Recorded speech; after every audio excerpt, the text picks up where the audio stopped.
李前辈，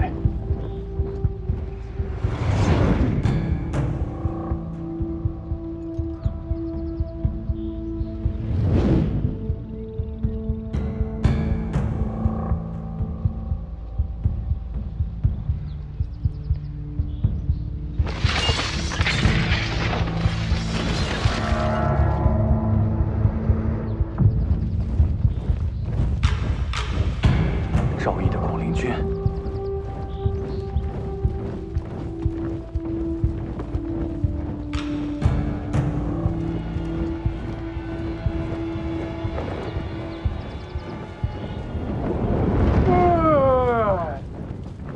李前辈，这怕是要过千了。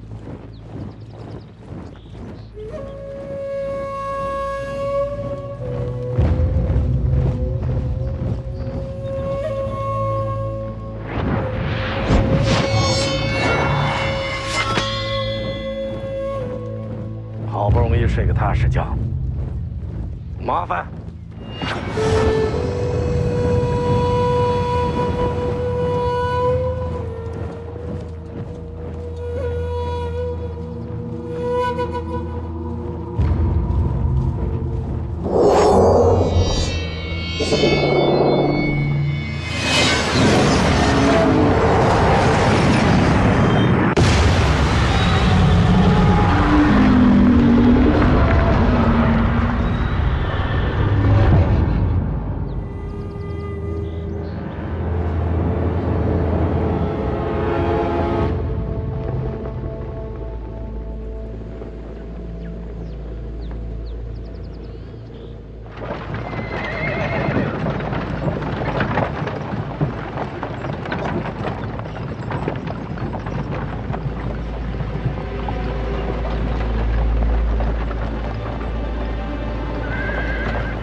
人们都以为啊，你会永远的把自己困在听朝廷的顶上。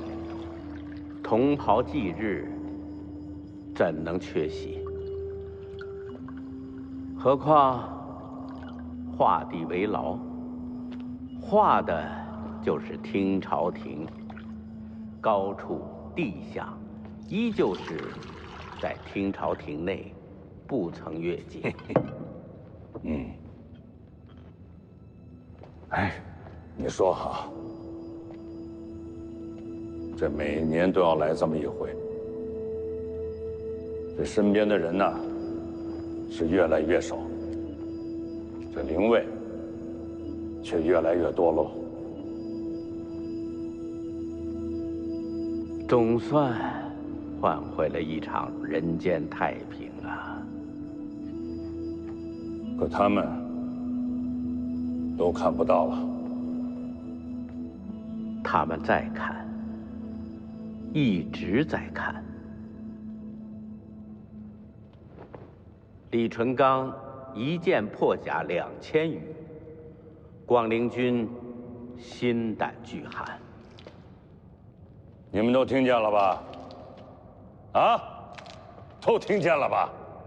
啊，就是那个陪了你们很多年的那个李剑神，这次他威风了。凤年未曾露面。你说哈，他这次江湖之行，我全都安排的妥妥的，啊，甭管是青州也好，还是江南也罢，我所有的布局可以说是做到天衣无缝了。陈之豹一直未曾在军营露面，无人知道其下落。哎呀，凤年这孩子呀，在我的布局之下，竟然弄了一场瞒天过海，把我都给骗了。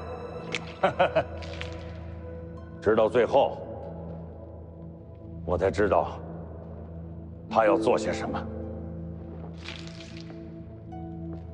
要是一直跟着你的安排走，他就是第2个徐骁。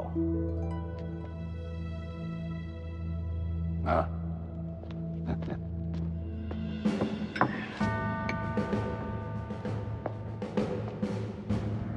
他选择了一条与我不同的路，是一条我从未敢触碰过的路。我的儿子徐凤年，他将打破我的枷锁，以自己的方式面对众生。他就是下一代的北凉之王，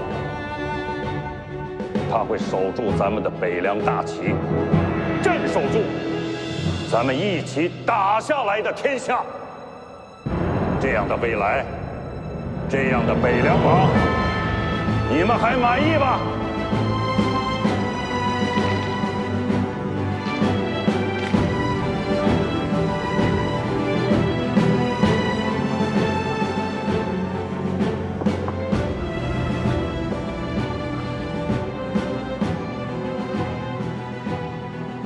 我们的时代终于要过去了。北凉有了咱们自己的新王。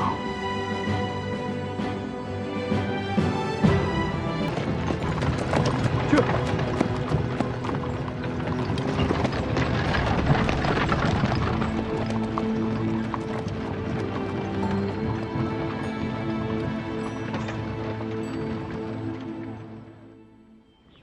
去西蜀，曹长卿与西楚公主已然到了蜀地，楚国余孽蠢蠢欲动，朝堂认定蜀地将有大乱。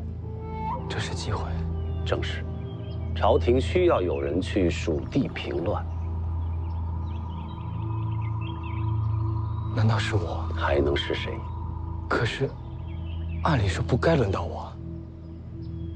徐骁不能去。西蜀若归北凉，天下都要姓徐了。顾建堂呢？顾建堂告病，陛下也不敢放这样的猛虎出山呢。也对，西蜀掌兵必须是陛下信任之人。大叔，可是还有其他几个皇子在，那几位谁愿意去与曹长青对决生死啊？犹豫的犹豫，忌惮的忌惮，这是千载难逢的机会。我把这奔赴西蜀掌兵平乱的差事，替你拿到手了，这是陛下必知。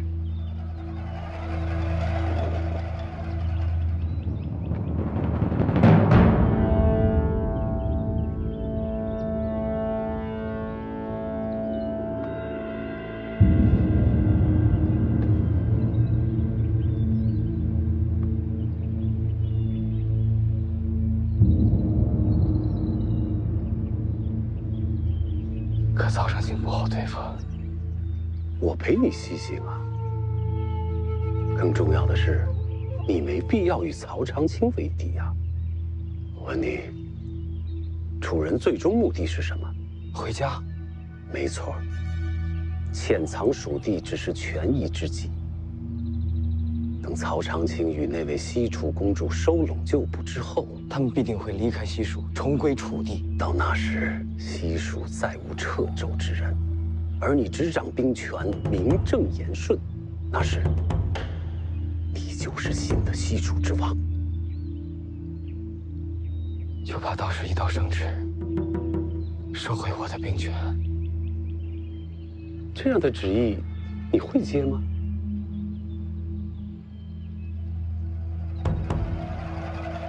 当然不会。等我掌控蜀地，下一步就要往边境之外。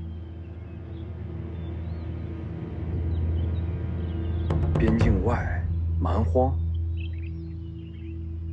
等蛮荒跟西蜀连成一片，我就有了问鼎中原的根基，最差也是一个无可动摇的蜀王。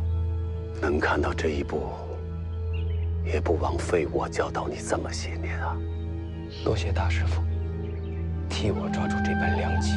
无需多言，我们即刻赶路前往西蜀。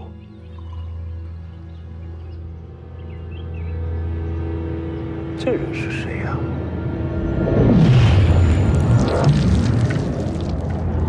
袁庭山，轩辕家曾经的门客，如今走投无路，倒是可用。袁庭山欲为蜀王掌中之刀，斩尽仇手。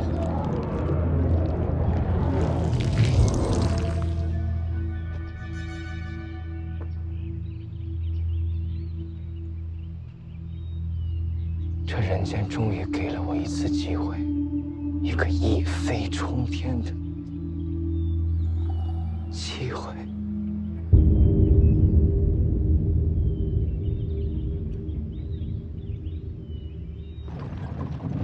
终于返程了。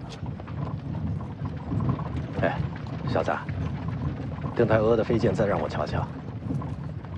青鸟，帮我打开。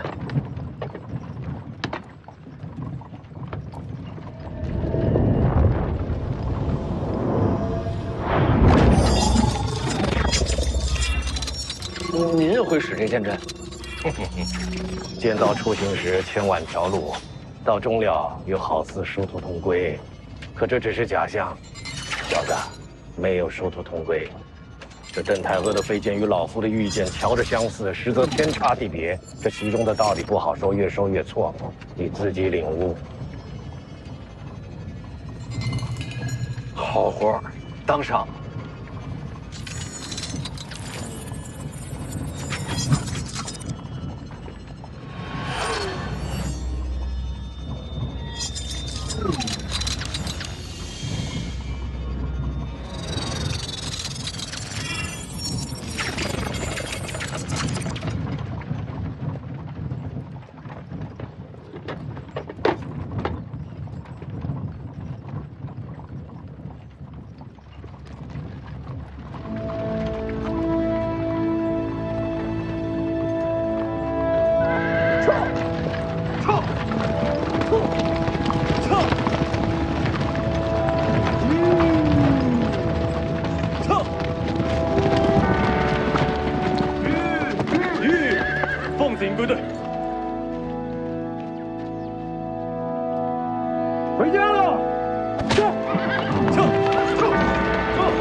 大师傅，这一路为何转了这么多方向？别让人给堵上。会有人堵我吗？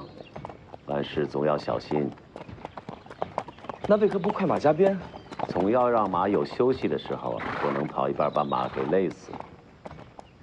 大师傅，我看毛先知与李淳罡，他们都快能飞于长空了。借真气而已。你能吗？你说呢？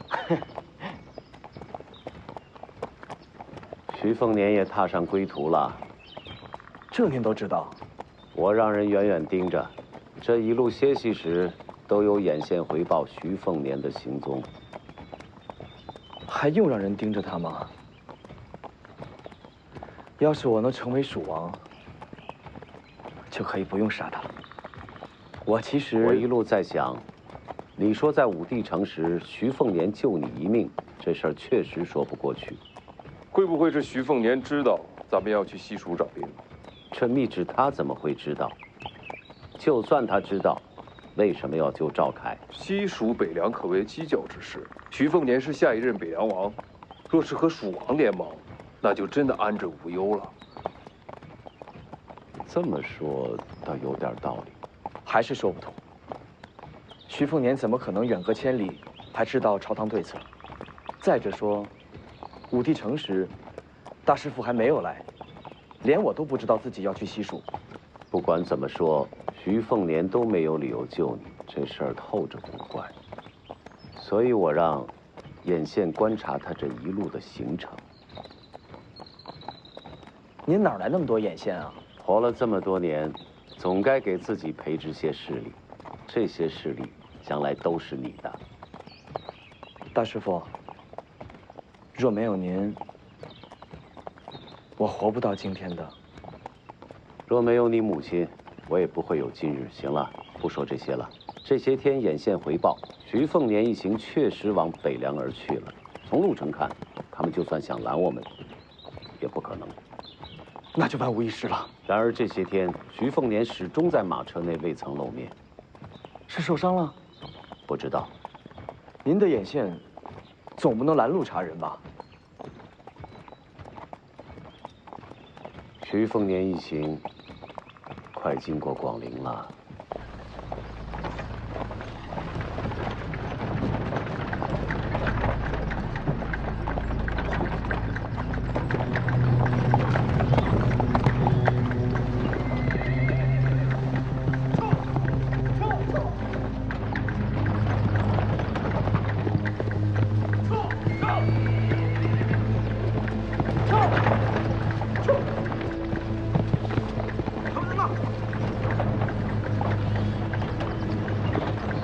我给广陵王赵毅传了消息。赵毅，那个家伙在藩王里也是恶名远扬，您给他传什么消息？也没什么，提了2处，一个呢，是朝堂对徐凤年顺利的离开武帝城不是太欢喜；另一个呢，徐凤年身边有角色相伴。赵毅父子2个好色如命，您是想借赵毅的广陵军去试探徐凤年？可那家伙虽然臭名远扬，却也不是笨蛋。他真敢害徐凤年吗？为什么要害呢？大军吓唬吓唬徐凤年，让朝廷有点面子，然后顺带把那个丫头要走。一个丫头，北凉能说什么呀？徐凤年不会把人交出去的。赵毅又不知道徐凤年的为人，以他的处事，一个丫头还不如个物件。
别动手！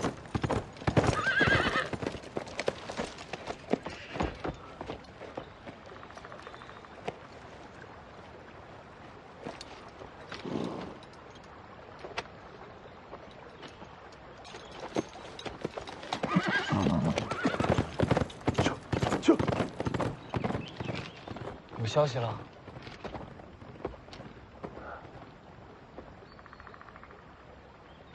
广陵军出动，李淳刚走出马车，一剑横空。结果呢？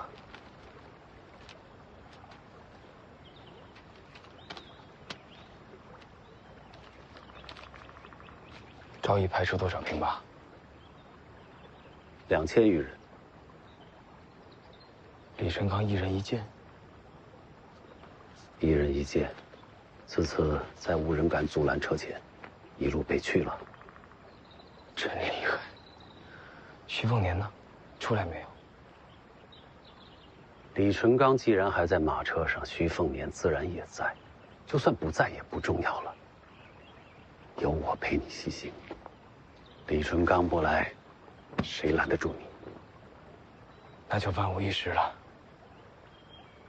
这一夜难得睡得踏实。大师傅，咱们上路吧，我已经等不及，赶去西蜀了。好。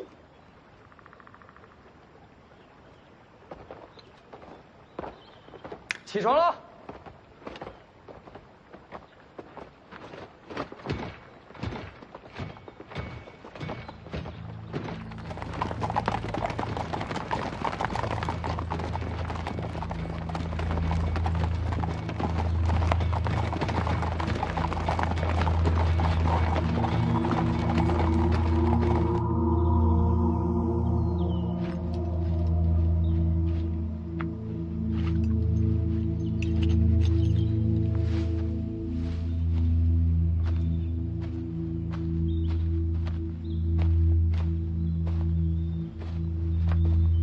大师傅，为何不骑马了？骑马，人多眼杂。那下面的路，走水路更安全。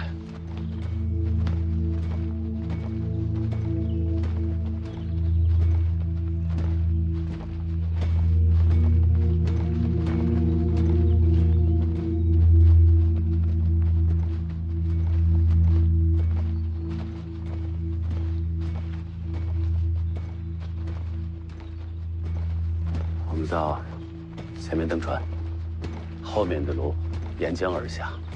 石快石慢还不停改变路线，大师傅，没必要这么小心了吧？现在没有人能够追得上我们。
怎么可能？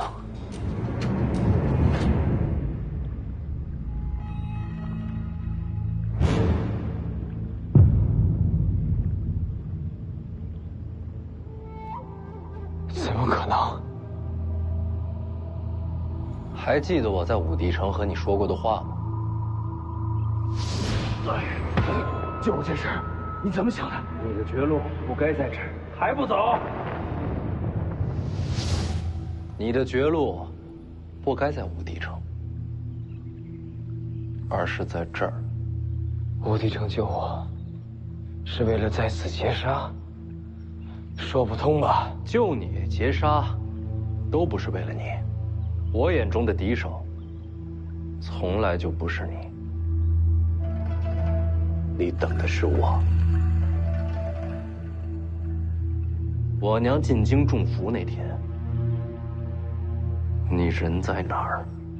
徐骁应该查过。我受命离京，不在京城。我查了你的调令，也找人把当年每一个存活下来的人问了个遍。韩雕死，我娘中伏那天，你回了京城。这么说，是有人看见我了？是有人看见了，但不认识你。但没关系，你的相貌比较好认，就不怕认错？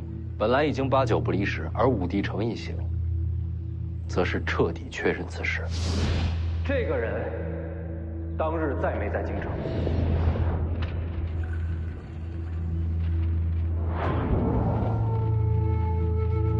他在。你在京城，为什么在？因为皇室围杀我娘，需要你这个大内第一高手坐镇，但你们也害怕北凉事后报复，所以做了你不在京城的假调令。谁能想到，我娘她居然能逃出升天？那段时间你们应该很怕吧？怕北凉起兵杀进京城，但是并没有。因为我娘没有把这件事说出来，为什么？因为天下初定，若此时再起杀机，世间又将陷入战乱，生灵涂炭，万劫不复。为了天下人，我娘瞒住了此事。她很了不起，可这样的大局，你们在乎过吗？北凉如此强悍，换了哪位君王不担心呢？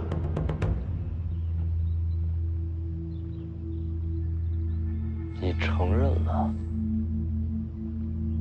到了这一步，再狡辩就失了气度。没错，当年围攻你娘有我一个。很好。徐家清楚玉兰，徐骁没猜到的，你做到了。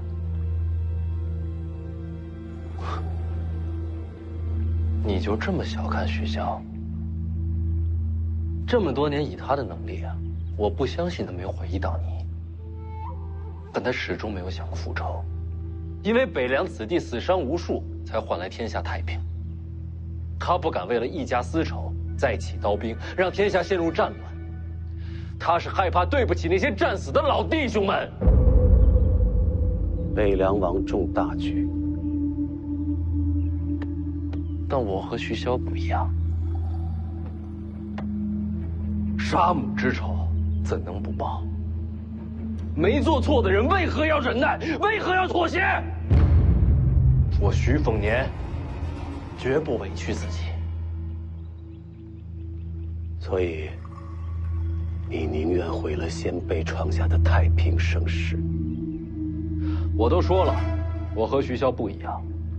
人情公理我要，天下大义我也要，凭什么偏要选一样放一样？我偏要两全其美，不愧本心。现在想想，曹长青这次堂而皇之的去西蜀，也是在配合你行事。可有些事情，我始终想不明白。你怎么知道朝廷一定会让赵凯去西蜀？又怎么会知道是我来送他这一程？更古怪的是，我们这一路线一变再变，你怎么能拦在此处？自然是有人通风报信。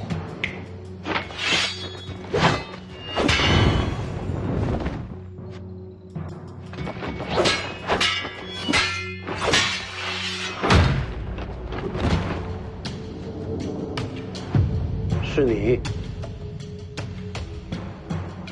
你是北凉手下？当然不是。其实他的身份就是你一切问题的答案。我为什么知道朝廷会将赵凯派去西蜀？自然是有人在朝中帮我将局势推向这一步，同时又在与我互通有无。你到底是谁的麾下？你没看我是用刀的吗？顾建堂，顾将军告病，是不是很及时呢？不可能。可是少一分掣肘，就多一分希望。说的在理。既然是顾建堂麾下，怎么会在轩辕家做门客？算我多问了。轩辕家掌控天下水，脉这其中的便利之处，顾大将军自然是看明白的。对大将军来说，我就是不知名的小人物。我想入驻轩辕，既是受命，也是为自己求前程。可惜啊，被世子抢先一步。轩辕家的时候，你就和徐凤年合作了？并没有。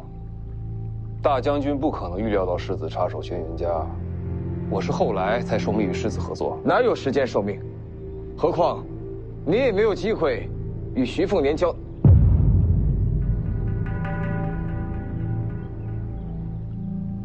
上阴学宫，你过去盯着徐凤年，如果能听到他谈了什么，最好听不到，也不强求。没错，还是我给的机会。大将军看重上阴学宫，自然有麾下驻留，正好给我传令。顾大将军也不容易。我还记得那时，你回了我话。徐凤年和我媳妇儿都去了哪儿啊？就在屋里说话，我不敢靠近偷听。我见你见神的时候，徐凤年一直没出来过，绝对没有。那时候就在骗我了。对不住，你挡了大将军的路。谁？袁庭山。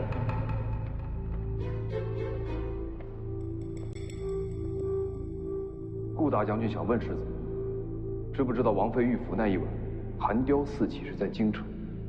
我知道，我也知道顾将军想要的是什么。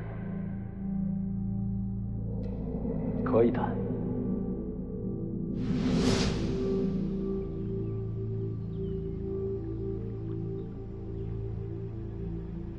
这么一来，差不多都明白了。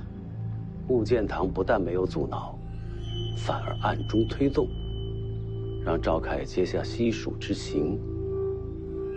再加上此人一路暗中传信，才让你出现在这里。这么说来，西楚公主也是你的妻子了。江离不是妻子，就算没有江离一事，也有别的办法让你出京。结果这么巧，遇上了曹长青，又撞见顾建堂也想杀你，正好省去了我在京城的布置，留着以后再用。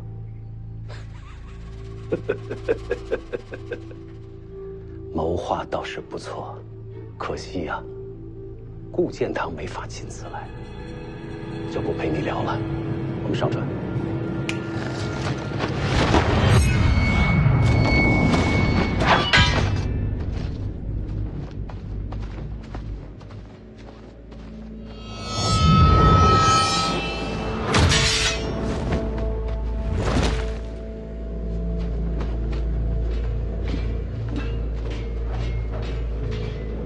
这是我们的船，你先上船。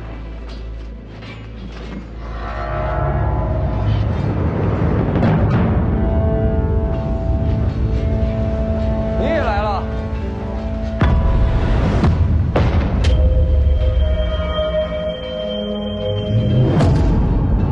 往那边过河。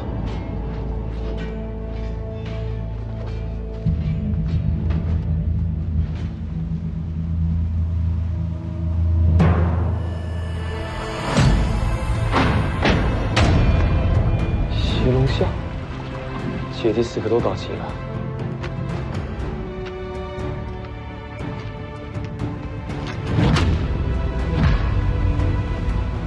虽然不会武，但为娘报仇的场面，岂能错过？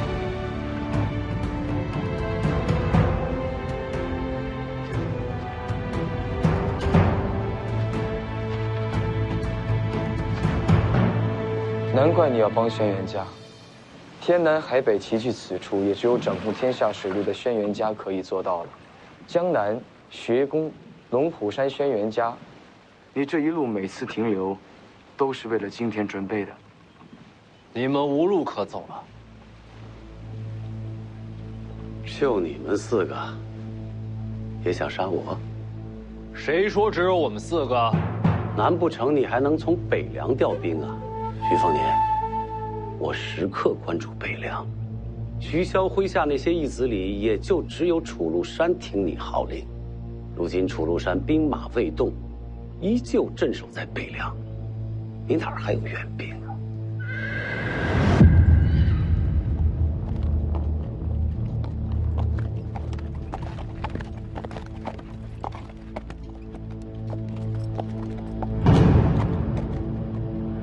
陈之宝，这是北凉与你关系最差的一个，怎么会是他？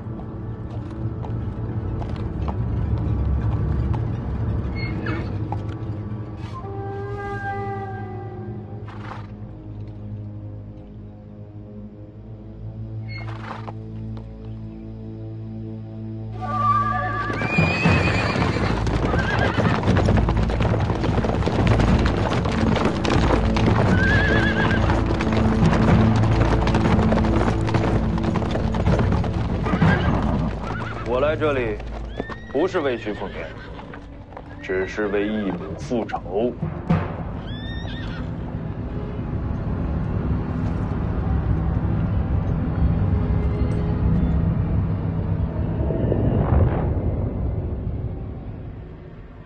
想办法杀出重围，不必等我，先去蜀地。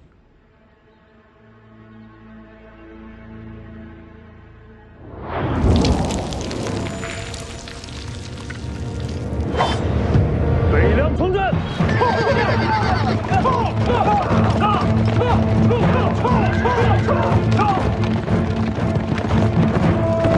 就这些人，远远不够。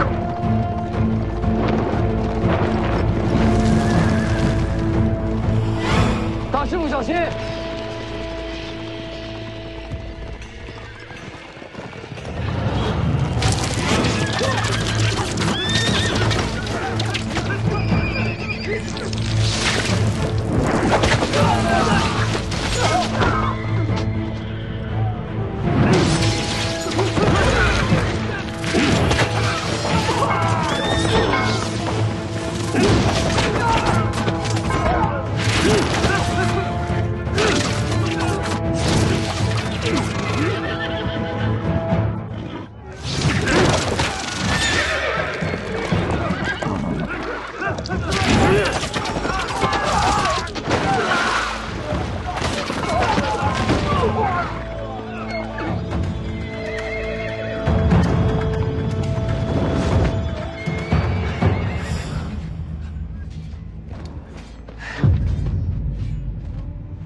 天灾，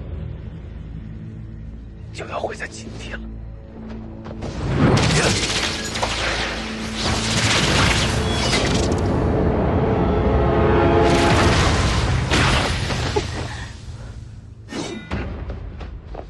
广寒，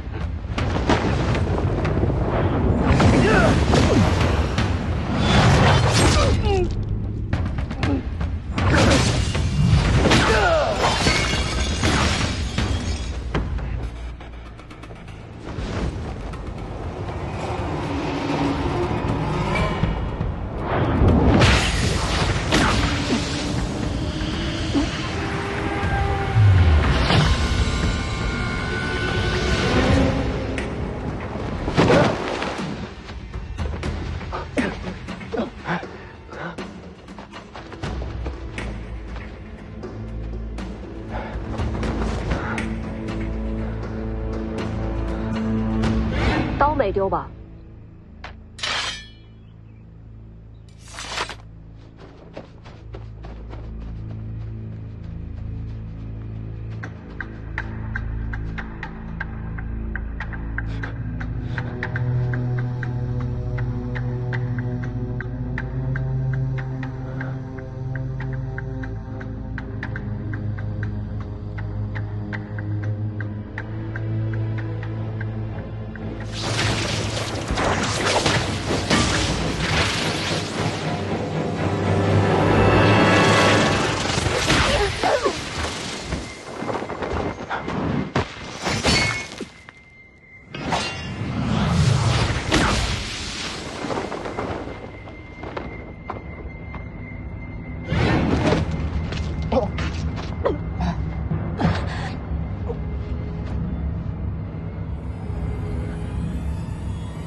贼先擒王，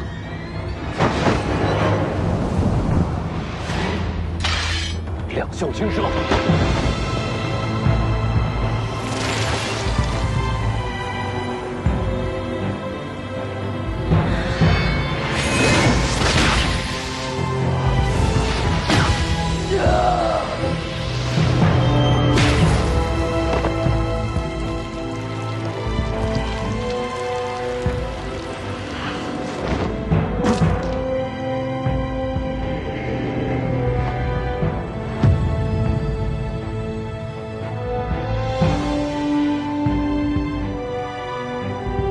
什么是天命？过天门者，则可凌驾人神。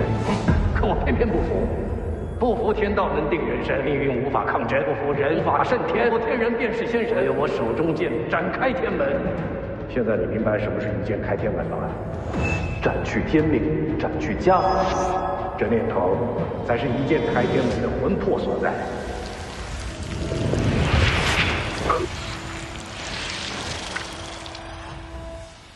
给我开天门！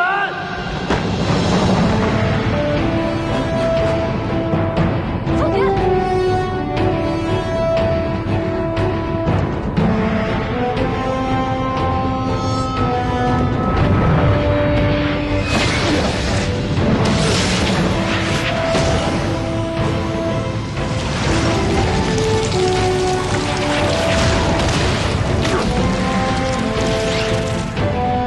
还是不要做死事吧。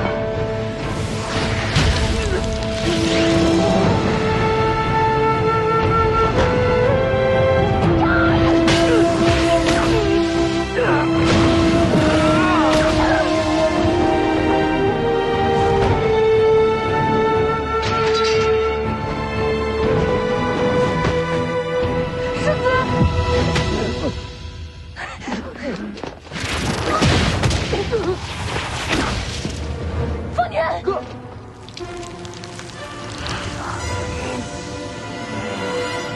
去死吧！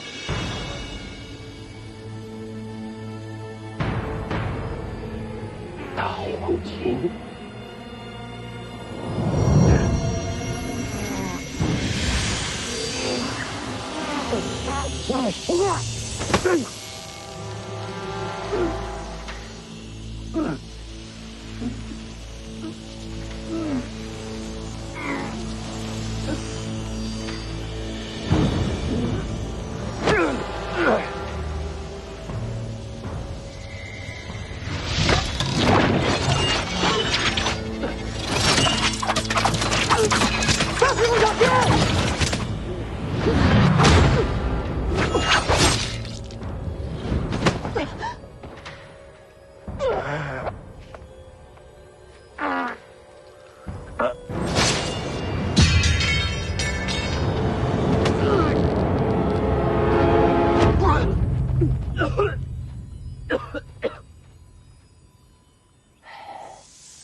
邓太阿加上李前辈接了一剑。一剑一剑，下次打开盒子，用两袖青蛇的心法，可以用1次飞剑。若不是李淳刚，加上邓太阿剑意，仅凭这一剑，你们杀不了我。当年围攻我娘的还有谁？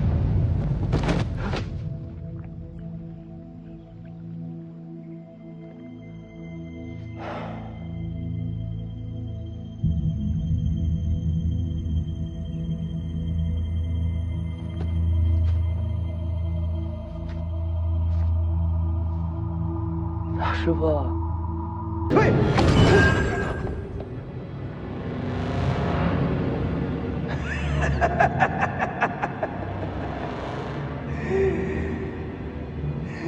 吓我一跳！这般境地，就算是神仙也杀不了人了。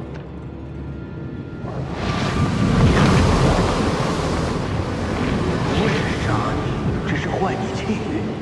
徐凤年，你这身大黄庭终究不是你自己得来的，我将自身气运、武学之路都送给你，同时也是将我的劫数一并给你。若你从小习武，并无大碍。可现在嘛，你气机必将紊乱，天人难救。就算神魂俱灭，也要在邓太阿面前杀你才好。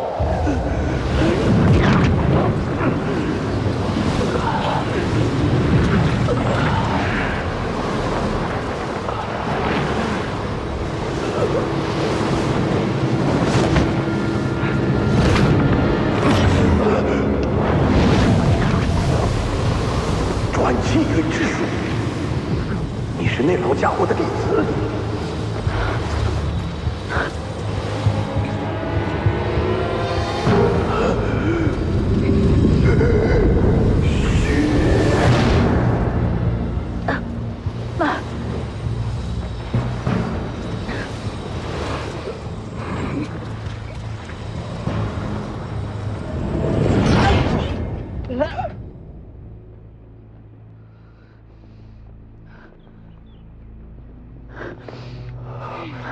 为什么救我？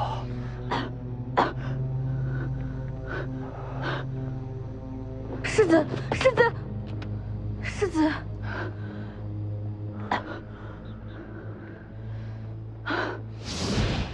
因为在我最绝望的时候，你娘曾给过我一线生机。给你。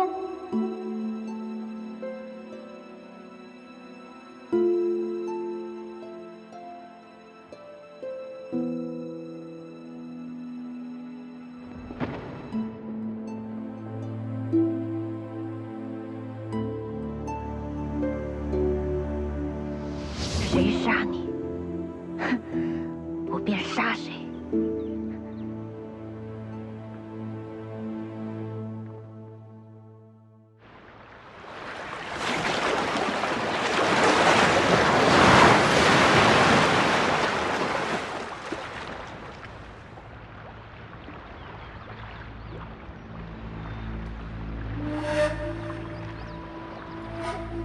等待重逢。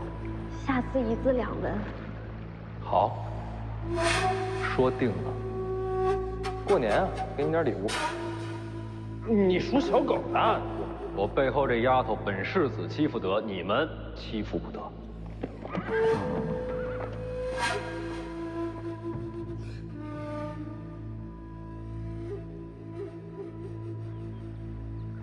我生来就欠这世间的，都会了才好。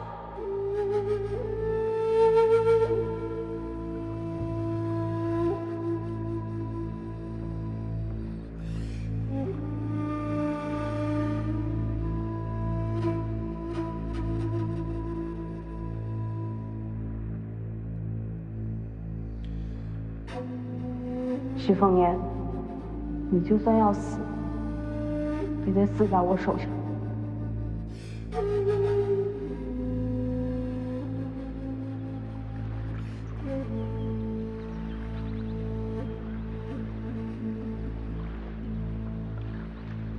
相信我，我能两全。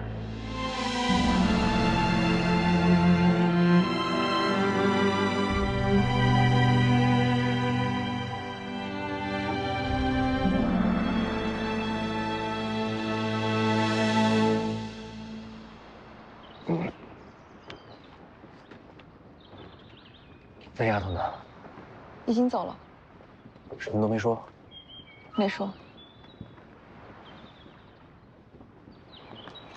当世最强一战结束了。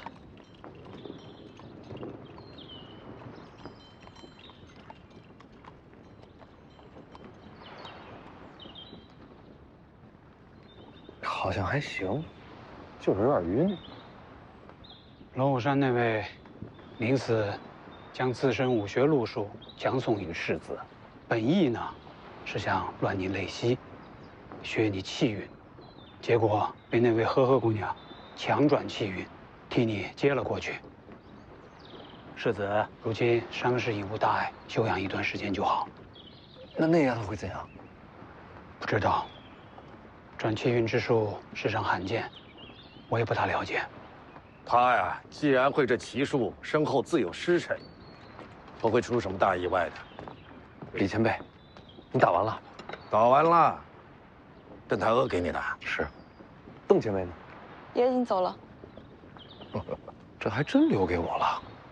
既是飞剑，又是剑心传承，他倒是舍得。没事，多看看这飞剑，多想想他今天的出手。您不是说要我走自己的路，少看别人的武学吗？有我传你建议，别家武学还有什么必要去学？不过这邓太阿的飞剑倒是可以借鉴借鉴啊。就是这剑太秀气了，颜色还那么艳，小女娃的鉴赏水准不超过8岁那种。幸亏邓前辈走了，不然您还得再打一场。打就打呗，老夫打不过王仙芝，还打不过邓太阿了。东海之上，前辈输了。胜负未分呢，但再打下去怕是要输。没打完，不打了，再打下去要冲开天门了。真有仙界，仙人有什么不一样？嘿，都是自认为仙人的蠢材而已。您知道所谓仙界的秘密？那种破事你现在用不着知道。就你这身手啊，那地方的事对你来说还早着呢。您说什么就是什么。不过话说回来，这一战既然没打完，就不能算输。没准打下去，就是王仙芝油尽灯枯呢。输了就输了。王仙芝底子扎实，悟性又高，修为稳步上升。这些年来占尽天下高手，磨练自身。我毕竟耽误了几年，又少了条胳膊，赢不了。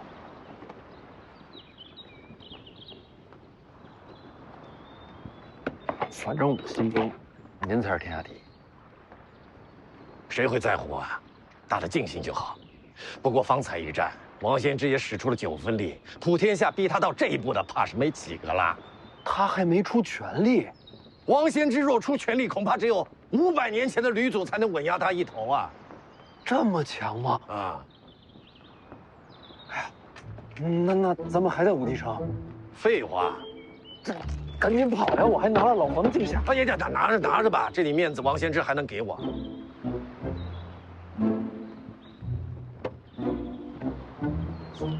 那什么，那您面子有多大？你要干嘛？我能跟王仙芝聊2句吗？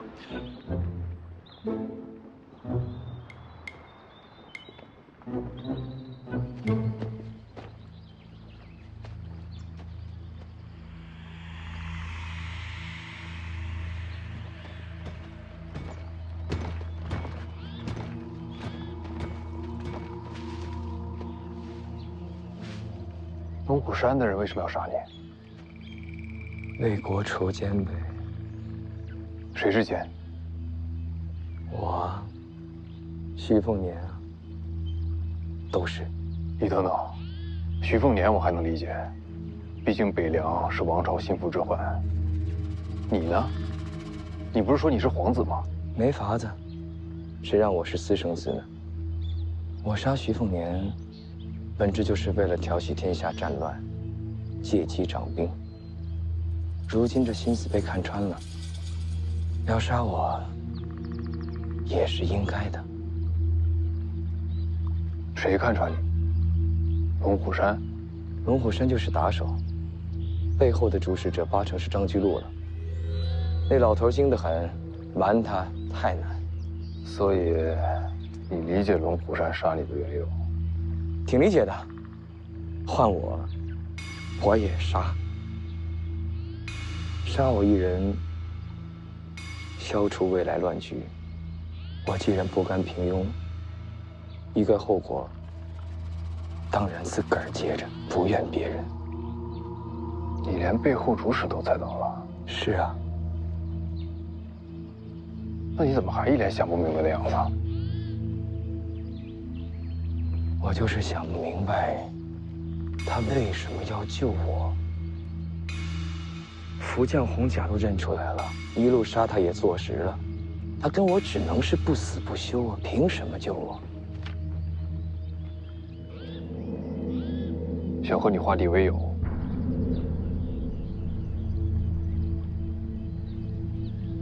我天天追着赶着杀你，能化敌为友？那我也想不出了。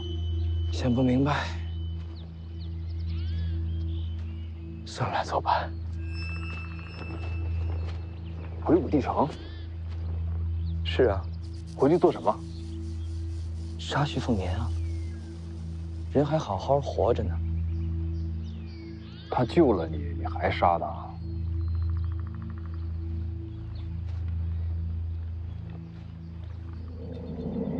我心里是感激他的，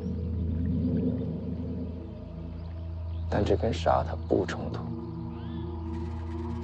人生两难全。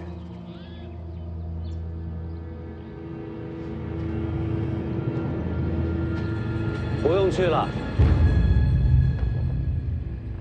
大师傅。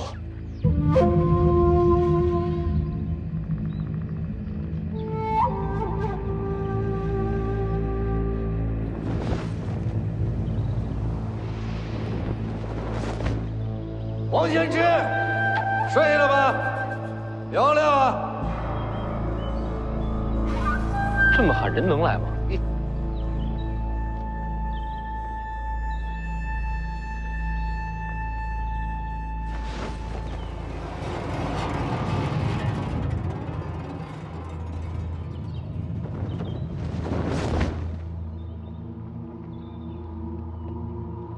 何事？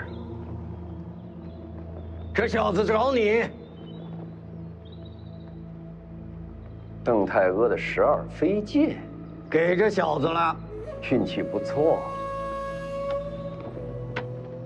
王前辈你好，晚辈徐凤年，在此有一事相求。不对，是两事相求。求我？说。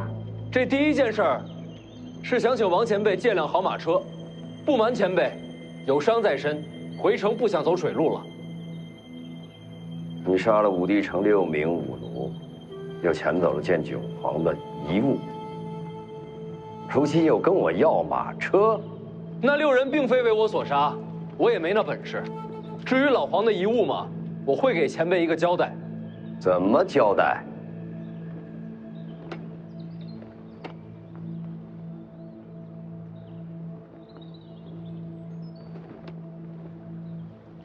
老皇和李剑神都是徐某长辈，他们2人未完之事，我徐凤年接着。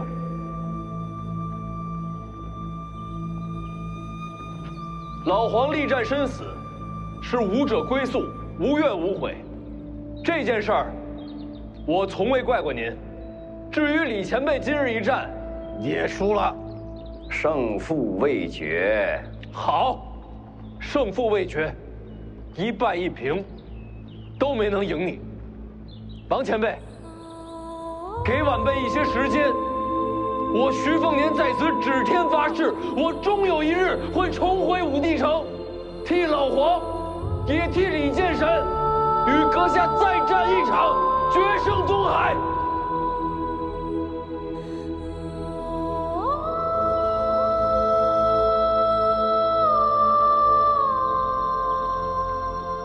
你在约战？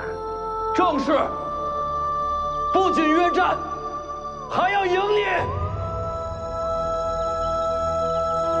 如今的年轻人胆子真大呀！行吧，那我也疯一把。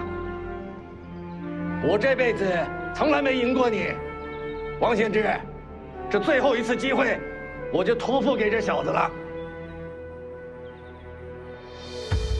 你信他吗？这剑道好在哪儿啊？好就好在，它有传承。时下的年轻人敢和我当面约战的，你是第一个，恐怕也是最后一个。好，等你来。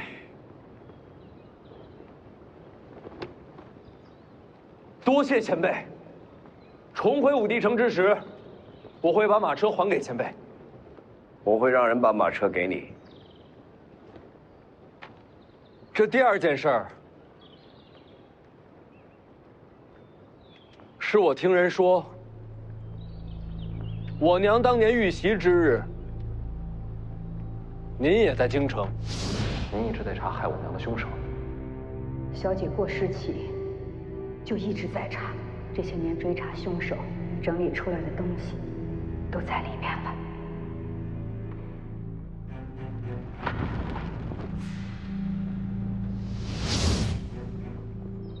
当时我是在京城。我家人调查记录此事的小册上，记录了此事，但从未有人把您当作疑凶，因为我们都清楚，当日若是您真出手，我娘不可能活着离开京城。我去京城与他无关。我只想问前辈，当年有谁围杀了我娘？那几日是见到几个不该出现的人来到京城，不过那一战，我没撞到。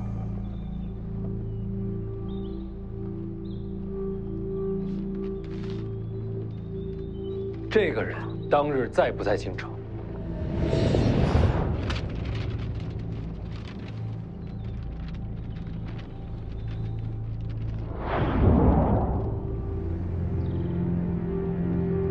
他在。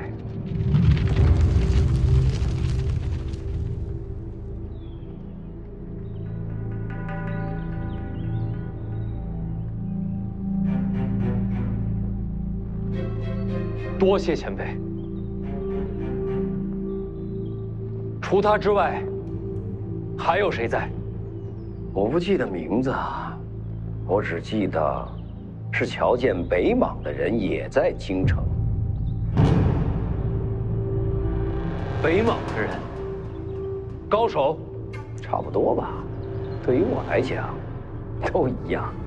黎阳皇室联合敌国，埋伏的是自家臣子，多荒唐！你别激动啊！多谢前辈。你打算怎么做？看来徐某回家之后，要再出一次江湖了。你要去北莽？是。别忘了咱们的约战。放心，晚辈不会死在北莽。王前辈，最后一句。你这问第三件事了。老黄临死前说了什么？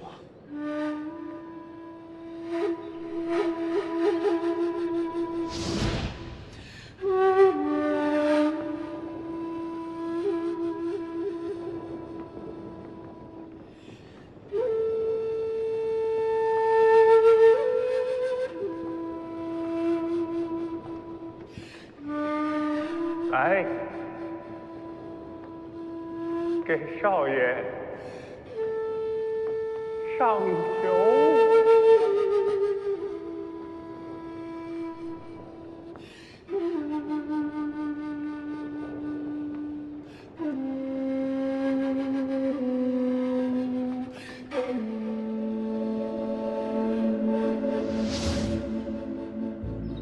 他看着哪边？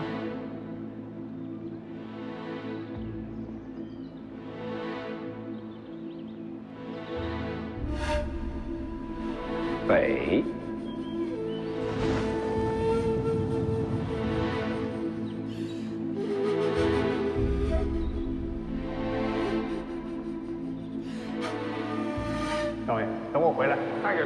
的酒，咱俩一块儿喝。行。哎呦，这人都这么满。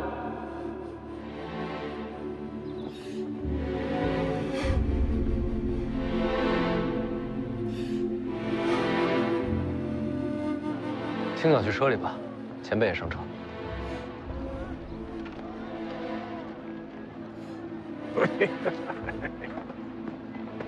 世子先走，我把船上凤子营兄弟叫上，回头就赶过来。舒修也去，嘱咐船夫顺江而回，送去北凉。是。走。